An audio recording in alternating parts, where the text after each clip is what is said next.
Alors, je vais aujourd'hui parler du conte d'anticipation de Roald Dahl, publié en 1954, le grand grammatisateur automatique, The Great Automatic Grammatizator, dans sa langue originale. On va y retrouver un inventeur, un ingénieur électrique, un écrivain de romans ratés qui va se retrouver à inventer un grammatisateur capable de produire à une vitesse grand V un certain nombre d'histoires extrêmement populaires.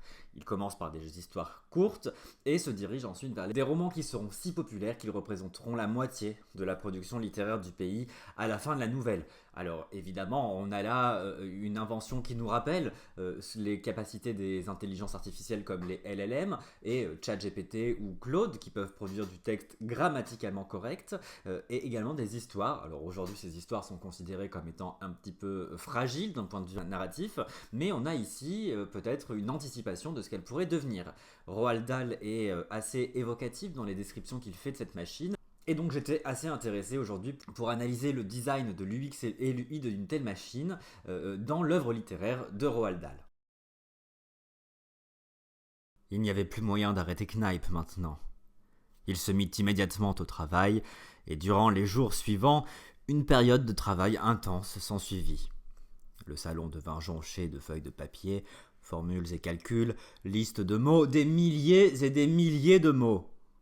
Les intrigues des histoires curieusement décomposées et subdivisées, d'énormes extraits du thésaurus de Roger, des pages remplies de prénoms d'hommes et de femmes, des centaines de noms de famille tirés de l'annuaire téléphonique, des dessins complexes de fils et de circuits et de commutateurs et de valves thermioniques, des dessins de machines qui pouvaient perforer des trous de différentes formes dans de petites cartes, et d'une étrange machine à écrire électrique qui pouvait taper 10 000 mots à la minute. Aussi une sorte de panneau de contrôle avec une série de petits boutons poussoirs, chacun portant le nom d'un célèbre magazine américain.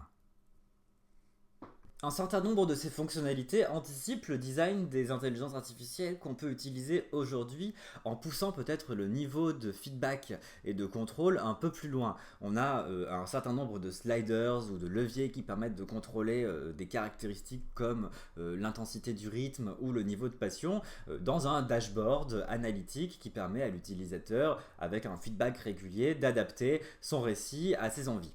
D'ailleurs, voyons tout de suite dans la suite comment une telle machine se manipule. D'abord, en appuyant sur l'un des boutons principaux, l'écrivain prenait sa décision principale. Historique, satirique, philosophique, politique, romantique, érotique, humoristique ou directe. Ensuite, à partir de la deuxième rangée, les boutons de base, il choisissait son thème. Vie militaire, époque des pionniers, guerre civile, guerre mondiale, problème racial, Far West, vie à la campagne, souvenirs d'enfance, vie en mer, fond marin et bien d'autres encore. La troisième rangée de boutons offrait un choix de style littéraire. Classique, fantaisiste, osé, Hemingway, Faulkner, Joyce féminin, etc. La quatrième rangée était pour les personnages. La cinquième pour les mots et ainsi de suite. 10 longues rangées de boutons présélecteurs. Mais ce n'était pas tout. Un contrôle devait également être exercé pendant le processus d'écriture proprement dit, qui prenait environ 15 minutes par roman. Et pour cela, l'auteur devait s'asseoir comme au volant d'une voiture et tirer ou pousser un ensemble de touches étiquetées, comme sur un orgue. Ce faisant, il pouvait continuellement moduler ou fusionner 50 qualités différentes et variables comme la tension, la surprise, l'humour, le pathos et le mystère. De nombreux cadrans et jauges sur le tableau de bord lui indiquaient tout au long du processus exactement où il en était dans son travail. Un autre élément qui va s'avérer essentiel au succès du grammatisator, c'est sa scalabilité, qui n'est pas sans rappeler aujourd'hui les compétences du cloud sur lesquelles on peut déployer des modèles de machine learning particulièrement efficaces. En effet, au moment de vendre son idée à son boss, Knipe va arguer le fait que nombreux sont les magazines qui achètent des nouvelles et encore plus ceux qui achètent des romans. Le marché étant titanesque, Knipe va réussir à vendre sa machine de cette façon-là. Donc cette scalabilité va être importante et on a également un niveau de personnalisation d'optimisation, de recommandation du contenu. On voit qu'on a un certain nombre de leviers qui permettent de choisir le style d'entrée qui va être utilisé par la machine, qui va pouvoir permettre de publier aussi bien dans le Reader's Digest que dans des magazines féminins, des d'ailleurs histoires relativement osées, olé olé parfois, comme le montre la nouvelle. Après avoir dit tout cela, il semble que le design de l'UX et de l'UI du grammatisateur recouvre quand même un certain nombre de bonnes pratiques et de recommandations que l'on peut retrouver dans le design thinking, avec une observation in situ des utilisateurs, des auteurs, à la fois par le narrateur qui est lui-même un auteur, raté, et par Roald Dahl qui est lui-même un auteur. Un lancement sur le marché rapide, avec moins de 8 mois entre le prototype et le déploiement d'une agence littéraire qui pourra vendre les premiers outputs de cette machine, et une optimisation de la croissance dans tout le pays, assez rapide pour devenir en effet un monopole. Rien ne semble à jeter dans cette bonne idée. Rien. Est-ce là une si bonne idée? C'est en effet la question que pose Roald Dahl avec la fin de la nouvelle. Assez dramatique, on va le voir, dont je vous propose la lecture. Mais dans l'ensemble, c'était un début satisfaisant. Cette dernière année, la première année complète de fonctionnement de la machine, on estimait qu'au moins la moitié de tous les romans et histoires publiés en langue anglaise avaient été produits par Adolphe Kneipp sur le grand grammatisateur automatique. Cela vous surprend-il? J'en doute. Et le pire est encore à venir. Aujourd'hui, alors que le secret se répand, beaucoup d'autres se précipitent pour s'associer à Monsieur Kneipp.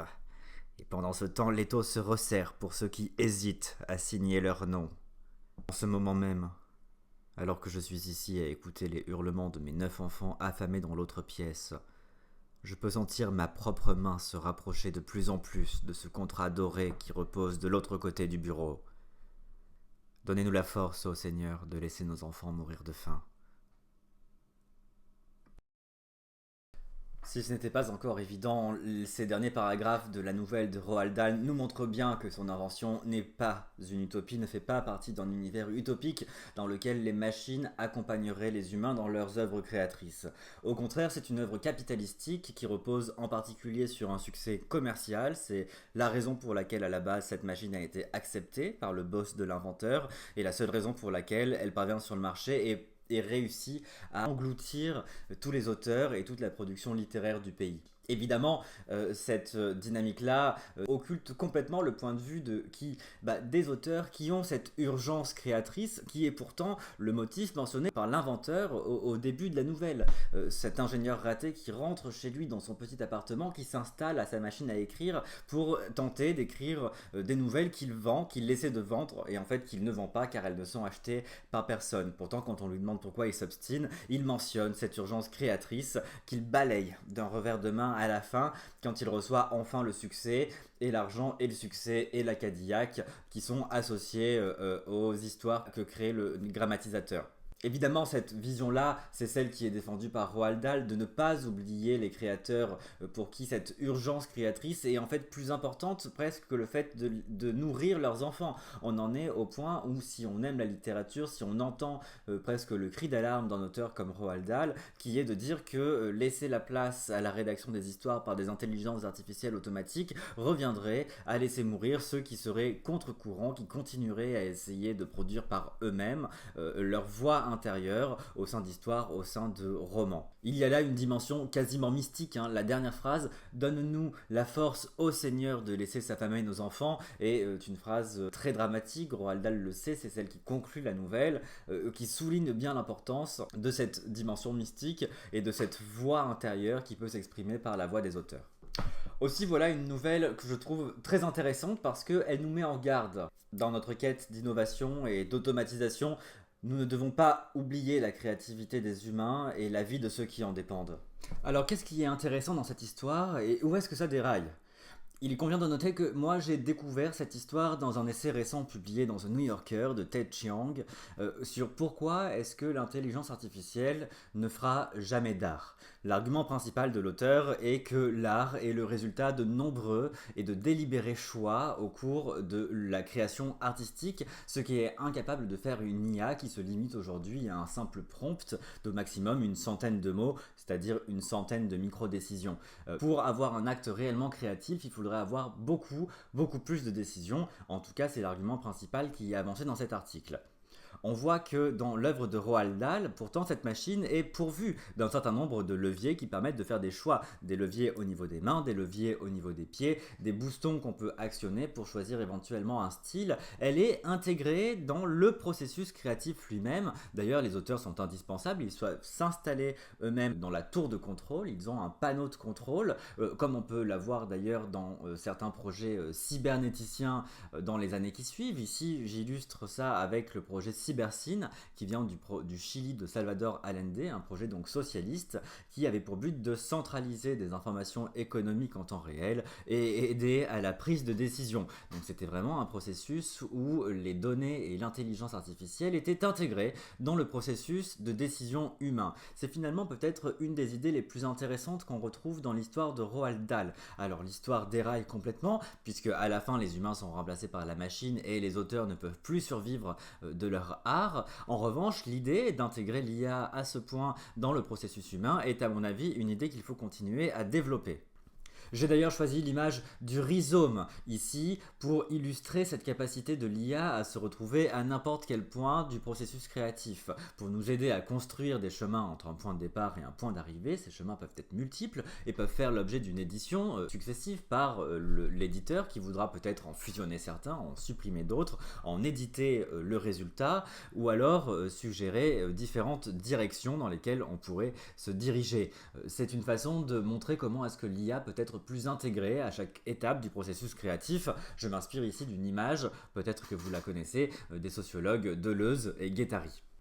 Les outils sont des outils. Et on peut dire peut-être que dans l'utilisation d'un stylo bille, la quantité de décisions que l'utilisateur peut faire n'est finalement pas si grande que ça. En revanche, c'est la versatilité de l'outil qui lui a permis et lui permettra, je vous l'assure, de créer encore de nombreux textes littéraires avec un potentiel créatif.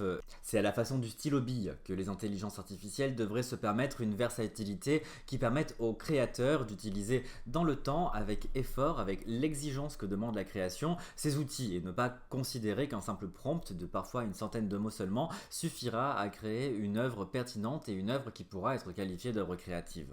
Aujourd'hui, le risque évidemment est immense et d'ailleurs Roald Dahl montre bien le glissement naturel presque qui se fait d'une urgence créative par le personnage de Knipe qui lui est un ingénieur raté et souhaite devenir auteur, c'est sa passion réelle qu'il abandonne complètement à partir du moment où il en retire le succès commercial et le succès réputationnel. C'est évidemment des choses qui peuvent se passer aujourd'hui où les vrais artistes risqueraient d'être abandonnés ou même d'abandonner leur vocation au profit peut-être de gains financiers plus intéressants en utilisant une intelligence artificielle. Alors évidemment, on peut penser à ce tweet fameux auquel je repense assez régulièrement, où un auteur de science-fiction va dire « Dans mon livre, j'ai inventé le Nexus de tourment comme une mise en garde », et une entreprise technologique va répondre « Enfin, nous avons créé le Nexus de tourment à partir du classique roman de science-fiction, ne créez pas le Nexus de tourment ».